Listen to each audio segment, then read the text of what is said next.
This one is called the lean-to. You can lash a longer stick in between two trees and put up a bunch of sticks against that one to build this one.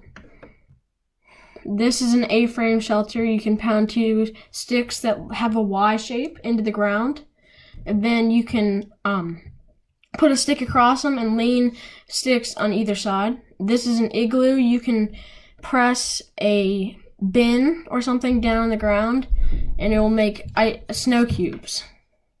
Then you stack them.